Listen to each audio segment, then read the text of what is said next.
Bom, olá a todos. Normalmente, quando eu falo sobre esse tema, as mudanças climáticas, eu gosto de desmistificar um pouco sobre isso, porque normalmente a gente escuta muito falar sobre as mudanças climáticas, né?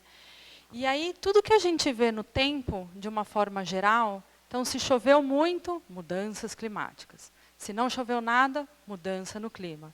Se junho, que normalmente é uma época mais fria, né, a gente tem aí um dia com 13 graus, 12 graus, mudança do clima. Ou se janeiro, que normalmente é uma época também muito mais chuvosa e mais quente, a gente tem um dia que chove muito e que chega aí a 35 graus, mudança do clima. E, na verdade, não é bem assim que funciona a coisa. Quando a gente está falando em clima, a gente está falando de uma média histórica de 30 anos de dados atmosféricos. Então, a gente mede por 30 anos diariamente quanto choveu, quantos graus fez, qual que é o tempo. E aí a gente faz uma média estatística simples, e aí a gente consegue falar sobre o clima de uma região, sobre o clima de um local. E aí, quando a gente está falando de média, média é aquela velha história. Se eu jantei 2 frangos e você não jantou nenhum frango, na média, eu jantei um frango e você um frango. Só que existe uma variabilidade nesses frangos aí, né? Porque eu estou com 2 e você está com 0. Então, quando a gente está falando de clima, é muito normal ter essa variabilidade climática, principalmente quando a gente fala de chuva. Então, por exemplo, aqui no gráfico da direita, eu tenho os dados de todos os postos meteorológicos do estado de São Paulo que registraram chuva de 1960 até 2010. Então, todos os postos fizeram essas linhas aí de várias cores. Né? No eixo X, eu tenho o ano, e no eixo Y, eu tenho quanto de chuva que foi registrada. No segundo gráfico, a gente fez uma média de todos os postos, que é aquela linha preta. A média de todos aqueles postos juntos deu aquela linha vermelha, que é em torno de 1.400 milímetros por ano. Então, na média, todo o estado de São Paulo chove 1.400 milímetros por ano. Só que reparem que é muito difícil a gente ter um ano que choveu exatamente 1.400 milímetros. É muito normal ter essa variabilidade. Então, tem ano aí que ultrapassa os 2.000 e tem anos que está abaixo de 1.000. É muito normal, então, ter essa variabilidade. Então, não é porque choveu muito um ano ou choveu pouco em outro ano que a gente está falando de mudança do clima. A gente só consegue falar em mudança do clima depois que a gente tiver muitos anos de dado e conseguir modificar, por exemplo, aquela linha vermelha.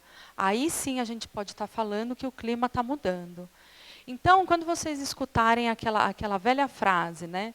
Choveu tantos milímetros acima da média, ou choveu o que era esperado para chover no mês de janeiro, desconfiem um pouco dessa informação, porque não é bem assim que a banda toca. Para a gente falar efetivamente de mudanças climáticas, é muito importante a gente entender uma outra história que chama efeito estufa. O efeito estufa é um fenômeno natural que ocorre na Terra, e é justamente por causa dele que a Terra, de uma maneira geral, tem aproximadamente 15 graus.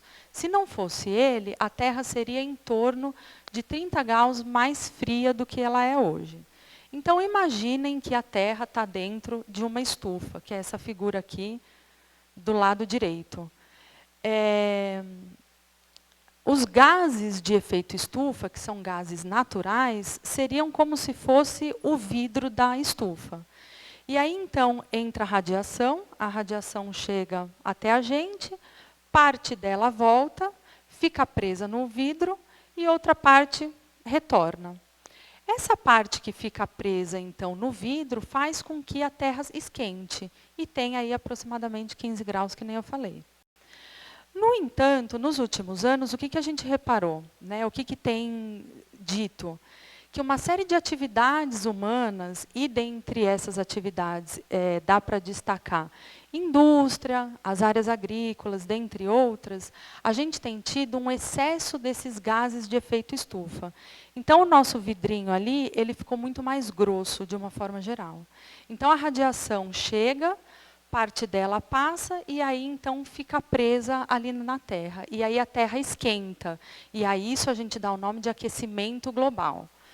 Com o aquecimento global, a gente tem uma modificação geral de diversas circulações, e aí sim a gente consegue falar em mudanças climáticas.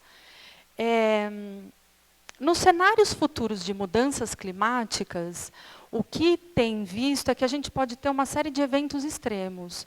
Dentre eles, a gente pode ter excesso de chuva, de uma forma geral. Então, aquela variabilidade ela vai ficar muito mais intensa e muito mais frequente. Então, a gente pode ter muita chuva, a gente pode ter um excesso de secas muito mais intensas e muito mais frequentes. A gente também pode ter ondas de frio.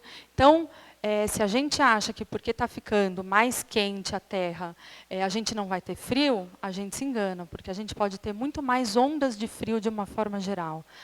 A gente também pode ter dias muito quentes, muito mais quentes do que do que a gente espera para aquela época. E a população, de uma forma geral, sofre. Todo mundo sofre. Todos eles. Independente de raça, de cor, de crédulo, todo mundo pode sofrer. No entanto, os mais pobres, de uma maneira geral, eles são mais vulneráveis, eles devem sofrer mais com esses eventos mais extremos, com essa frequência maior e com essa intensidade maior. As atividades humanas também devem sofrer de uma forma bastante intensa, e dentre elas, a agricultura é uma das que mais pode sofrer. Isso porque as plantas, de uma maneira geral, têm uma faixa climática adequada na qual elas crescem.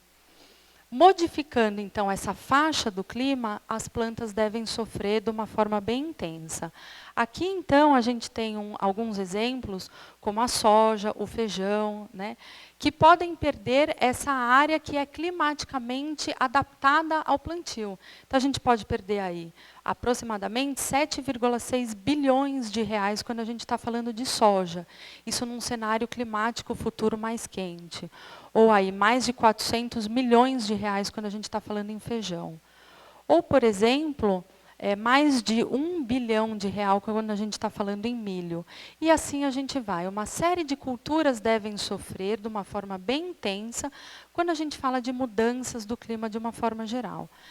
No entanto, não vai ser o fim do mundo, né? As plantas agrícolas elas conseguem sim se adaptar a um cenário climático futuro mais quente, e também existem atividades agrícolas que podem mitigar esse excesso de gases de efeito estufa. Então, por exemplo, se a gente reflorestar áreas, se a gente plantar de uma forma mais com árvores e criar boi juntamente com árvores. E, por exemplo, as culturas arborizadas, elas podem ser adaptadas a esse cenário climático futuro mais quente. As plantas, de uma forma geral, elas conseguem sequestrar parte desses gases de efeito estufa e armazenar tanto na planta quanto no solo.